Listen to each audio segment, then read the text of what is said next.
Pour commencer ce module sur les caractéristiques de l'indépendant, partons d'abord sur la distinction entre profession et statut professionnel.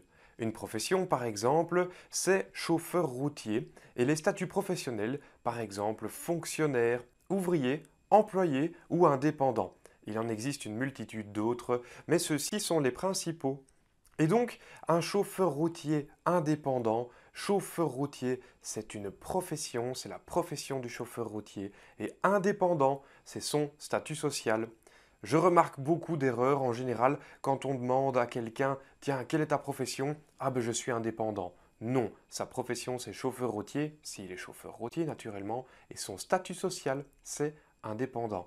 Un chauffeur routier peut être indépendant ou ouvrier ou employé par exemple.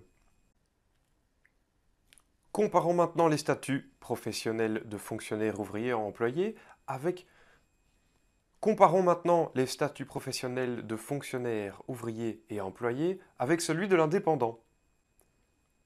Les fonctionnaires, ouvriers et employés reçoivent des ordres de la part d'un chef ou d'un patron et ces ordres sont sous forme d'horaires, par exemple, qui sont tout simplement rationalisés via un contrat. Et en fonction de la réalisation de ce travail, eh bien, il y a un salaire qui est rétribué à ces personnes qui ont les statuts de fonctionnaire, ouvrier ou employé. Pour l'indépendant, c'est différent. Il est au même niveau que le patron puisqu'il va lui délivrer un service.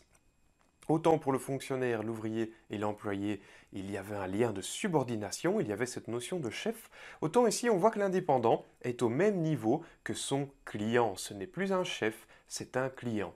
Et en fonction de son service rendu, il touchera une rémunération. Il n'y a pas d'horaire précis, théoriquement, il n'y a pas de contrat signé, il y a éventuellement une convention de collaboration qui va mettre sur papier la façon dont les deux personnes peuvent collaborer. Mais il n'y a pas de lien de subordination. Le client n'a normalement pas d'ordre à donner à l'indépendant. Sinon, on se confronte au problème de faux indépendants, qui est quelque chose de très délicat. Autre distinction, la distinction de l'indépendant complémentaire avec l'indépendant principal. L'indépendant complémentaire va tout d'abord avoir un travail en tant que salarié fonctionnaire ou ouvrier par exemple, un travail de minimum mi-temps. Et à côté de ça, il aura une activité d'indépendant. Il rendra un service à un client et il en recevra une rémunération. Indépendant complémentaire, complémentaire à une profession, à un travail à mi-temps en tant qu'employé ou ouvrier par exemple. L'indépendant principal n'a qu'une seule source de revenus, c'est son travail d'indépendant.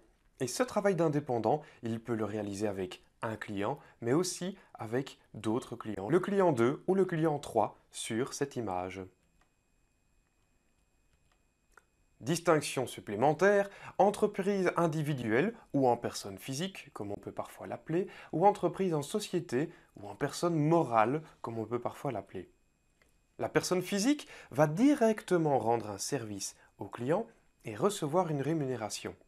En société, il y a aussi un service rendu à un client qui amène à une rémunération, mais entre les deux, il y a une société, ce que l'on appelle en jargon une boîte. Cette boîte va recevoir la rémunération et la rediriger sous forme de salaire ou de dividende à l'indépendant, qui sera le dirigeant de la société ou le dirigeant de la boîte, entre guillemets. Une entreprise en société, il y a donc un intermédiaire qui n'est autre que la société. Et ensuite, on peut parler de cumul.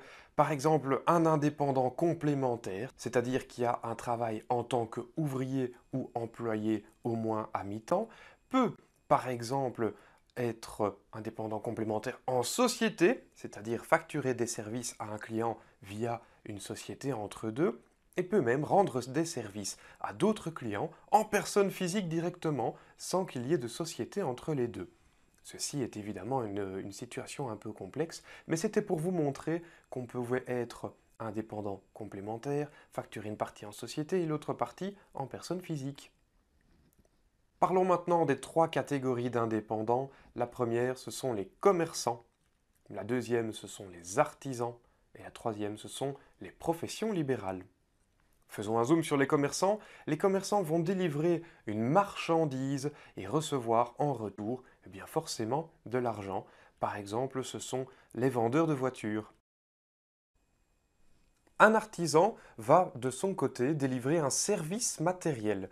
Ce n'est donc pas une livraison d'un bien physique, c'est un service qui est rendu de façon matérielle contre rémunération, naturellement. Par exemple, un laveur de vitres va nettoyer vos vitres, c'est quelque chose de physique, mais il n'y a pas de livraison de marchandises. Voilà la définition d'un artisan. Et pour les professions libérales, il s'agit ici d'un service intellectuel, c'est-à-dire même pas un service matériel.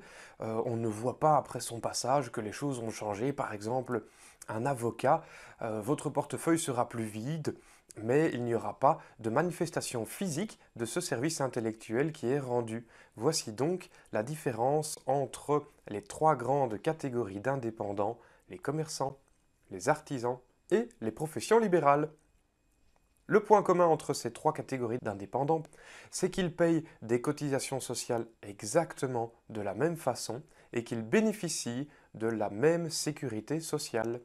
Je vous propose un quiz de validation de connaissances pour que vous puissiez encore gagner quelques points et valider immédiatement ce que vous venez d'apprendre pour ensuite passer aux vidéos prochaines qui parleront de toutes les démarches à réaliser pour devenir indépendant, qui rencontrer, dans quel ordre, pour quoi faire et avec quels documents. C'est ce que nous verrons par la suite.